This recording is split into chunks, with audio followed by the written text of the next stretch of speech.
जी, संतोष जी का प्रश्न है कि जब हम शून्य में चले जाते हैं, हमें शरीर का भी बोध नहीं है और मैं का भी बोध नहीं है। हमें शून्य की महसूस होता रहता है। एक चेतनता है वहां भी। चेतनता तो है, चेतनता ना हो तो महसूस किसको हो?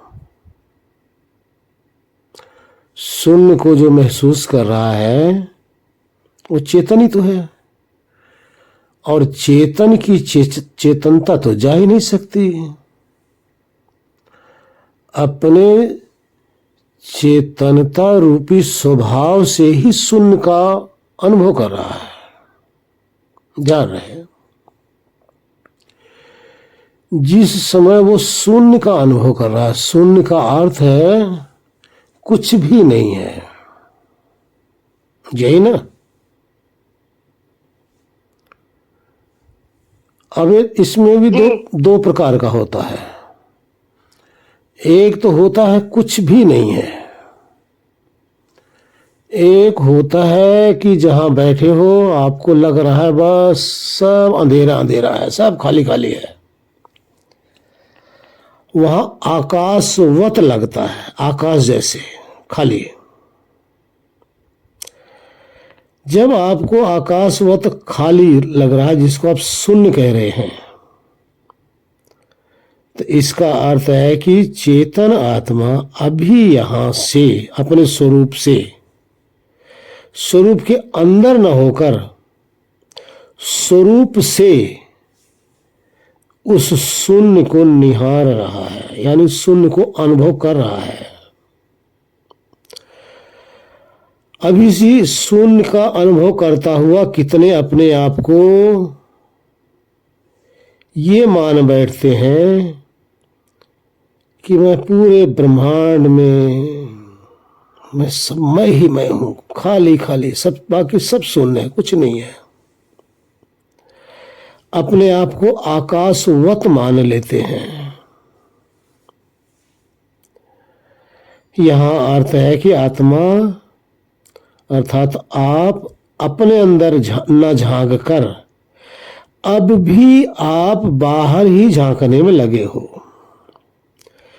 और जहां आकाशवत शून्यवत अपने आप को व्यापकवत जहां आप मान रहे हैं, जहां अनुभव कर रहे हैं, यहां का अर्थ सिर्फ इतना है कि मन की वृत्तियां तो शांत हो गई हैं, मन में वृत्ति नहीं उभर रही है, लेकिन यही मन अपने कारण रूप में विद्यमान है। मन कारण रूप में विद्यमान है, यानी सूक्ष्म रूप से मन यहां विद्यमान है। यानी यूं कह लो, जिससे आपको अनुभव हो रहा है, यहां बुद्धि भी आपकी मौजूद है, जिससे आप ये निश्चय कर पा रहे हो कि शून्य है, क्योंकि वहां आप निश्चय कर रहे हो। जिससे आप निश्चय कर रहे हो कि सब खाली खाली आकाश के तुल्य खाली है, कुछ नहीं है, यहां भी आप निश्चय कर रहे हो।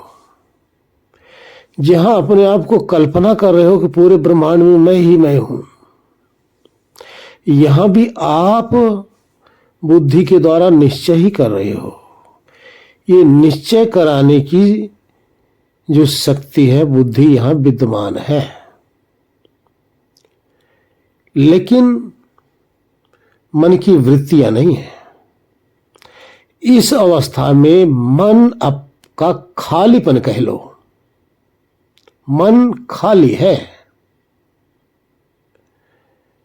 यही प्योर मन है। ध्यान रखना, ये मन है।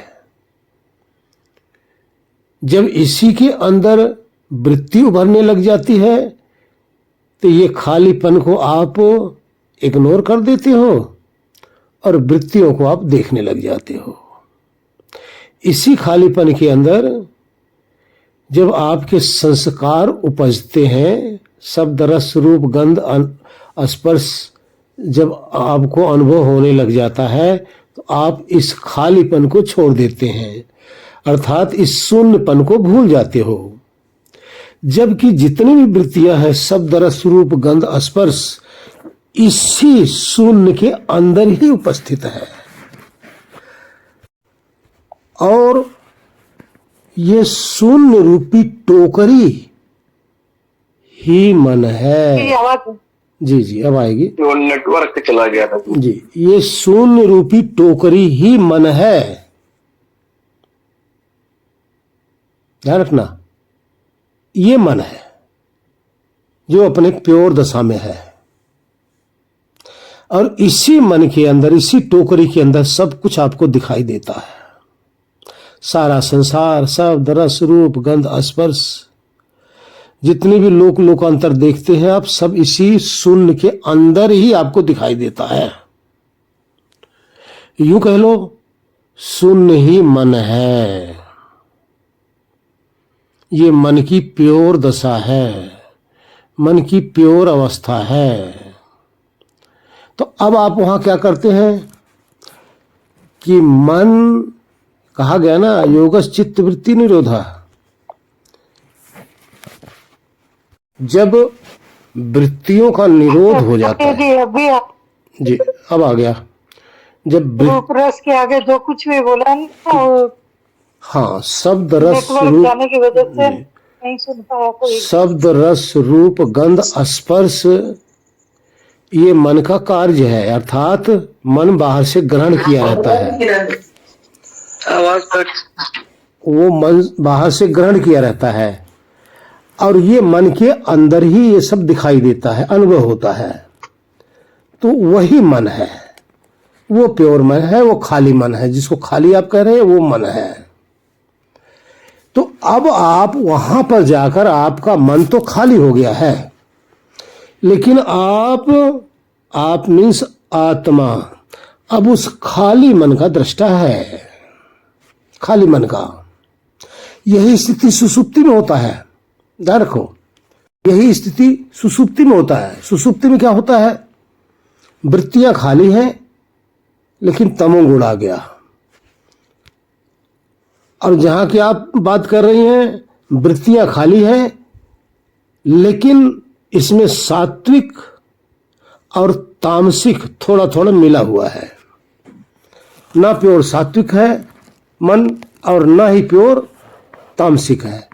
प्योर तामसिक होगा तो आपको कुछ ज्ञान नहीं होगा, प्योर सात्विक होगा तो आपको पूर्ण ज्ञान बना रहेगा। अगर राजसिक होगा तो आपको वृत्तियां ही दिखाई देंगी। देखिए, मन की पहचान है तो वृत्तियां दिखाई देंगी। अब इस समय वृत्तियां भी खत्म है, निद्रा भी नहीं आ रहा आपको, तो इसका अर्थ खाली खाली ये आप, यही है मन है, इसी का नाम है मन है। ये मन अपना कार्य समाप्त कर दिया है, तब ही जाकर साधक को ऐसा अनुभव आता है। अब भी आत्मा अर्थात आप बाहर ही लगे हो, अंतर्मुखी नहीं हुई अभी। अंतर्मुखी का अर्थ अपने अंदर, चेतना अपने तरफ नहीं देख रहा है, अब भी चेतना बाहर की तरफ देख रहा है, और बाहर वो खाली मन है। तो ये है, यहां अक्सर साधक के साथ ऐसा होता है, क्योंकि ध्यान करते करते वृत्तियां समाप्त हो जाती हैं तो मन खाली रह जाता है। तो इसलिए इसकी आवाज नहीं आ रही है, करेक्ट है। जी जी, अपने होने के एहसास के साथ में शरीर एकदम हल्का, जैसे छाया मात्र कोई शरीर की अनुभव होती है, शरीर अनुभव होना बंद हो जाता है, और खुद की कोई अपना होना तो समझ में आता है, नहीं आती है। और वो सब जगह है, ऐसा भी कुछ नहीं, बस मात्र होना मात्र रहता है। और ये रहता है कि शरीर जैसे पूरा हल्का हो गया, और एकदम छाया मात्र है, जैसे शरीर की अनुभूति जो है वो एक एहसास है कि शरीर है वहां पर, हाथ की जगह हाथ भी है, पैर भी है, लेकिन उनका कोई अस्तित्व जैसे नहीं हो, इस तरह की स्थिति ध्यान में बन जाती है। देखिए तो ये सही है। अभी भी काफी आगे चलना पड़ेगा। देखिए जिस समय कल का जो सत्संग था, जहां पर अपनी ही ज्योति ही सिर्फ जगमगा रही हो, सिर्फ सचेत अवस्था का अनुभव हो रहा हो, सिर्फ सचेत अवस्था, वो अंतिम अवस्था है। और आगे चलो, देखिए चल रहे हैं सब, कोई अच्छे चल रहे हैं, लेकिन फर्क इतना है कि और आगे चलना पड़ेगा।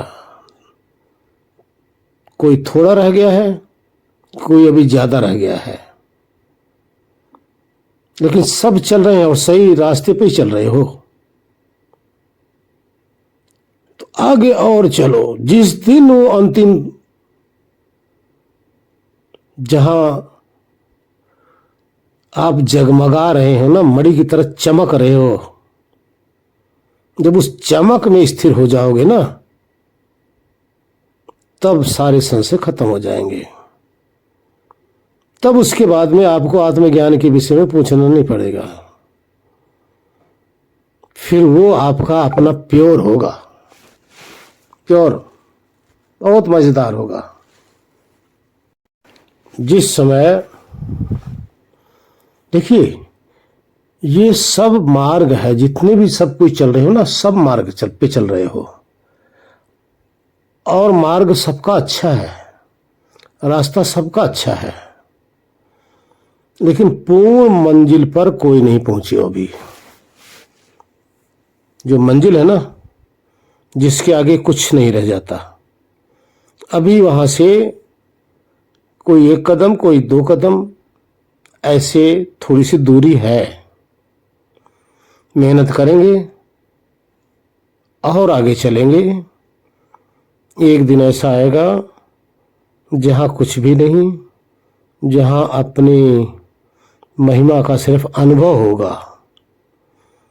अपने ही महिमा में वहां जाके जब ठहर जाओगे, तब आपको पूरा ज्ञान अंदर का होना शुरू हो जाएगा। देखिए ध्यान में जाने का मतलब क्या है? ध्यान में जाने का अर्थ है कि जहां आप जाते हो वहां का पूरा अनुभव आपका बन जाए, वहां का पूरा ज्ञान आप अर्जित कर लो। तो चलते रहो, अच्छा चल रहे हैं। कितने थे यहाँ के विषय में सुने तक भी नहीं भाई, चलना तो बहुत दूर की बात रही। आप लोग तो काफी हैं, आप लोग तो काफी हद तक पहुंच चुके हो। चलते रहो। उम्मीद है कि जितने भी आप सब हैं, इसी जीवन में अपने आप को सदा सदा के लिए मुक्त कर लेंगे। बहुत अच्छा है, सार्थक हो रहा है हमारा परिश्रम। और आप लोग जो इतना मेहनत कर रहे हो ना, आप लोगों का भी परिश्रम सार्थक हो रहा है। कितने आए, कितने चले जाते हैं, कितने आते हैं, सुनते हैं। कोई एक दिन सुनता है, दूसरे दिन नहीं आता, कोई 4 दिन सुनता है फिर नहीं आता, कोई कुछ दिन सुन के फिर गायब हो जाता है। आप लोग रेगुलर ध्यान भी कर रहे हो, साधना कर रहे हो, समाधि भी लगा रहे हो, समझ भी रहे हो। तो यही सब चीजें अध्यात्म में कारगर होती हैं। अगर आप, ध्यान रखना, जितना मर्जी आपकी स्थिति अच्छी हो जाए, अगर 4 दिन सुनना बंद कर दोगे तो आपके अंदर आलस्य आने लग जाएगा।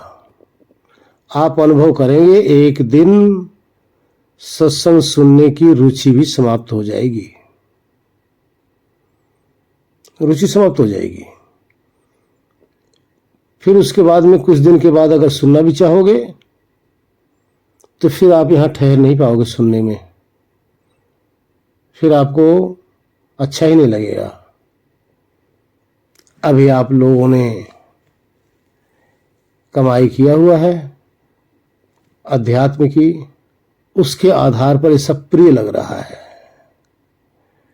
छोड़ना नहीं चाहिए। पहले बताया हूं कि अगर कोई साधक किसी कारणवश 2-4 दिन ध्यान छोड़ दो, ध्यान लगाना बंद कर दो, 5वें दिन आपका ध्यान लगेगा ही नहीं, नहीं लगेगा। अगर 5-7 दिन आप सत्संग सुनना बंद कर दो, उसके बाद में सत्संग आपको अच्छा लगेगा ही नहीं, चाहे किसी परिस्थिति में आप क्यों न बंद करो, आपको प्रिय नहीं लगेगा।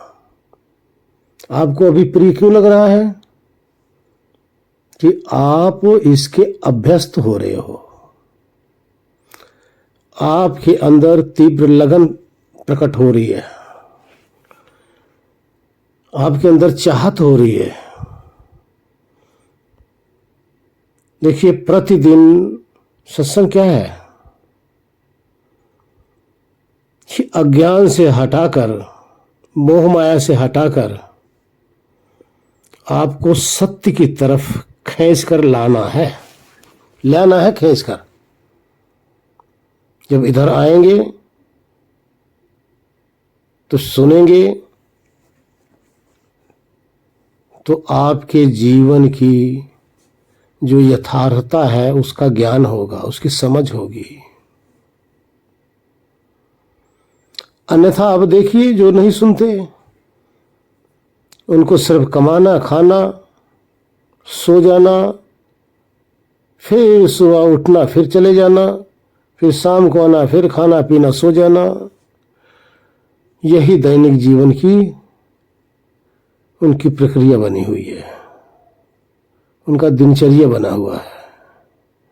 और एक दिन हो सकता है लेटे लेटे उठ ही न पाए, और जब उठ नहीं पाएंगे उस दिन तो आप आगे जा ही नहीं सकते। उस दिन से स्टॉप न कर पाए, सिर्फ अपने दिनचर्या में लगे रहे, कुछ कर नहीं पाए, न अपने जीवन को पहचान पाए, न अपने को ही पहचान पाए, न इस संसार को समझ सके। देखिए, आप लोग एक बात सुनते हैं ना कि मनुष्य जोनियां क्या है, यहां कर्म किया जा सकता है, और बाकी समस्त 84 क्या है, वो सिर्फ भोग जोनियां है। और मनुष्य में कर्म होता है। कहने का तात्पर्य, मनुष्य जोन में भी भोग भी होता है और कर्म भी होता है, दोनों चीज होता है। यहां भोग भी होता है, कर्म भी होता है। कर्म क्या है इसको समझो। कर्म का अर्थ है परिश्रम करके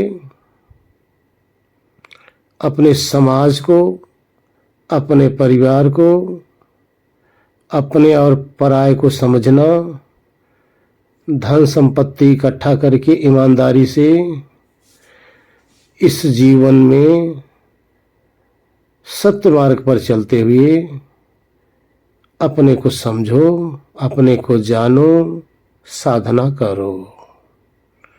तो इसमें क्या है, तो इस तरह से यहां कर्म योनि है। जो आप कमा के लाते हैं इसका भोग भी करते हो। बाकी समस्त जोनियां क्या है, वहां कर्म नहीं होता। फिर आप कहेंगे बाकी सब भी तो कर्म करते हैं, दौड़ते भी हैं, चलते भी हैं, देखते भी हैं, खाते भी हैं, सब कुछ करते हैं। नहीं,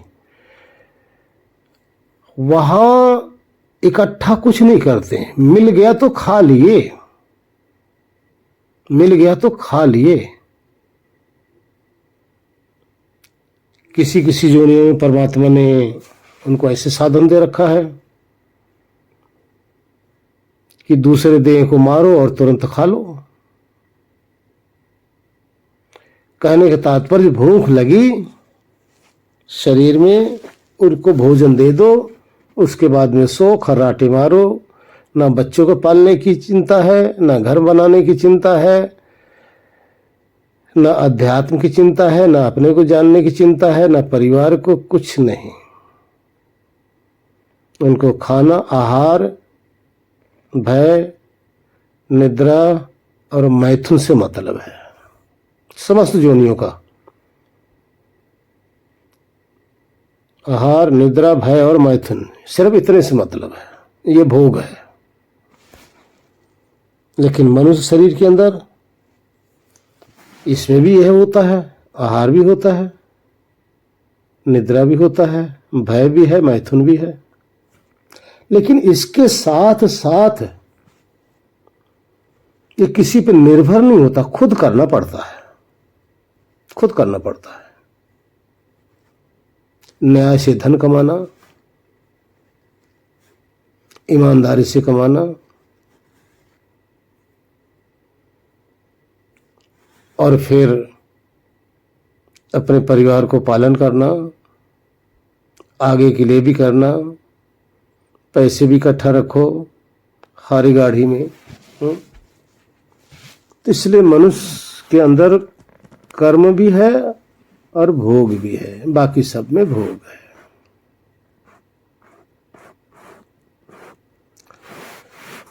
तो इसलिए बाकी जोनियों से हम मनुष्य उत्तम ये है कि हम अपने आप को भी इस शरीर से छुड़ाने का हमारे अंदर सामर्थ्य है।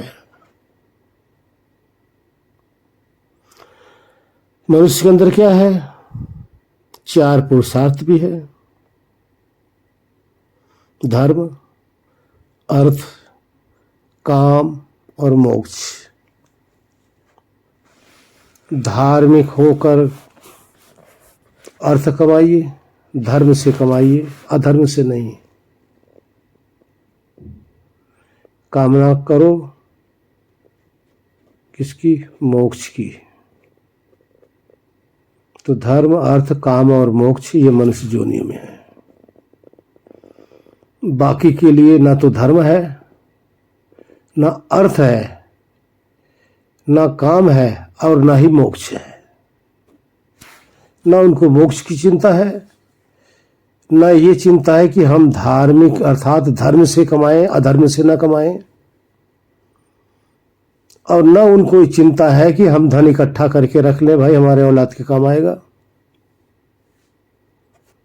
और ये भी चिंता नहीं है उनको कि जो हम धन कमा रहे हैं किसी को देकर पूर्ण कमा लेंगे, वहां ये भी नहीं है। मोक्ष का तो बात ही न्यारी है ही नहीं वहां। इसलिए धर्म, अर्थ, काम और मोक्ष के कारण से मनुष्य उत्तम है। यहां देखिए, अब हम लोग अपने स्वरूप के अनुभव करने में लगे हुए हैं। स्वरूप के विषय में काफी हद तक जानकारी भी हो गई है और अपने अंदर विराजमान आनंद स्वरूप, आनंद घन परमात्मा को भी थोड़ा अनुभव कर चुके हैं। ये कौन कर सकता है? किसी जोनी में हो सकता है? मतलब नहीं है, किसी के लेना देना नहीं है।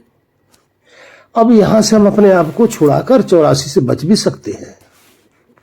ये हमारे आप में सामर्थ्य है, ये मनुष्यों के अंदर सामर्थ्य है। और यहां से गिरे, अगर ये नहीं कर पाए और यहां से गिरे ना, तो फिर उसी 84 में जाओगे। वहां भोग बहुत है, इस मनुष्य शरीर से अधिक भोग है सभी जोनियों के अंदर। बहुत अच्छा भोग है, जिस भोग के विषय में आप कल्पना नहीं कर सकते मनुष्य शरीर में, उससे उत्तम अच्छा भोग है वहां। देखो ना, आप हेलीकॉप्टर से चलते हैं, फ्लाइट से चलते हैं इधर उधर जाने के लिए, ट्रेन से जाते हैं, कार से जाते हैं, बाइक से जाते हैं। उनके पास कौन सा साधन है? उनके पास भी देखो ना, परमात्मा ने ऐसे ऐसे बना रखे हैं ना, साधन दे रखे हैं। पक्षी, आप हेलीकॉप्टर से जाएंगे, जहाज से जाएंगे, उनके पास पहले ही परमात्मा ने जहाज रूपी पंख लगा रखा है। तो आपसे तो ज्यादा सुखी है ना। और जितने भी भोग आप चाह रहे हो यहां संसार में, उनको फ्री में मिला हुआ है। ना ब्याह करने की चिंता, ना शादी करने की चिंता, ना बच्चा पालने की चिंता, कोई नहीं। भोग ही भोग है, मौज ही मौज है। लेकिन वो सिर्फ भोग है। भोगते भोगते मरते रहेंगे, छूट नहीं सकते। कम से कम हमारे आपके अंदर के सामर्थ्य है, हम छोड़ सकते हैं। और भोग किसका? शरीर से, इंद्रियों से, भौतिक तत्वों का ही तो भोग है। और भोग से ही तो रोग होता है। तो हम लोग बहुत उत्तम है, अपने आप को छुड़ा लो, अपने आप को बचा लो। इतना तो ज्ञान सबको हो ही गया है, इतनी समझ तो सबको आ गई है कि हम देह नहीं हैं। इतनी समझ आ गई है कि हम इंद्रियां नहीं हैं। अब ये भी समझ आ गई कि इस संसार में जितने पदार्थ भोगने योग्य है, हम वो भी नहीं है। और ये भी समझ में आ गया ये मन बुद्धि भी नहीं है। और ये भी समझ में आ गया कि इससे परे हम चेतन हैं। ये ज्ञान होना सहज है भाई। जन्म जन्मांतर का जब पूर्ण उदय होता है ना, तब ऐसा ज्ञान, ऐसी समझ किसी को हो पाती है। चलो आगे अंतिम लक्ष्य जो है वहां तक पहुंचेंगे। अंतिम लक्ष्य क्या है? जैसे हम समाधि में जाते हैं, समाधि में जाकर जो चेतन सबसे रहित है, सबसे रहित, विकार रहित है, जो जिसके अंदर कोई क्लेश है ही नहीं, जो सत्य स्वरूप पे सदा रहता है, वहां जाके हमें एक दिन ठहर जाना है। फिर अपनी महिमा में मस्त हो जाएंगे। फिर शरीर भी गई, संसार भी गया, मन भी गया, बुद्धि भी गया, सारा भोग गया, खत्म। इतना तो समझ आ ही रही है। और कोशिश करेंगे कुछ ईश्वर की कृपा कि ऐसा माहौल बना दिया है, कुछ आप लोगों की कृपा कि आप लोग जिज्ञासु हैं, कुछ अपनी कृपा कि मेहनत करके हम करने लग रहे हैं। आगे तो पार तो होना ही होना है। हरिओम। और आपको एक सेकंड, अगर आपको आत्म ज्योति की झलक मिल गई तो आपको इतना तो पता चल गया कि इन सबसे परे हम हैं। बस फिर अब आगे क्या करना है? अब वहीं पे ठहरने का, वही अनुभव करने के, और इन सब से छूट के वहीं स्थित होने का प्रयत्न करेंगे। भाई आज नहीं तो कल, कल नहीं तो परसों, प्रयत्न तो हम कर ही रहे हैं ना। ऐसा तो नहीं कि हम माया मोह के लिए प्रयत्न कर रहे हैं। अंदर तो धन दौलत तो है ही नहीं कुछ, अंदर अपना पराया तो कुछ है ही नहीं। अंदर तो सत्य है, प्रयत्न तो कर ही रहे हैं ना। और ये करते रहोगे, धीरे धीरे हो जाएगा भाई, हो जाएगा। अगर आपके समझ में अगर कमी है तो नहीं हो पाएगा। इसलिए समझ पहले होनी चाहिए, अच्छी तरह से इसके विषय में समझ लेना जरूरी है, तब ही जाके ये वहां आप स्थिर हो पाओगे। अगर जरा सा भी समझ में आपको संशय है तो आपके लिए कठिन हो जाएगा, आप भ्रमित हो जाएंगे, अंदर जाके भी आप गलत मार्ग पर चले जाएंगे। इसे चलते रहो, करते रहो। हरिओम।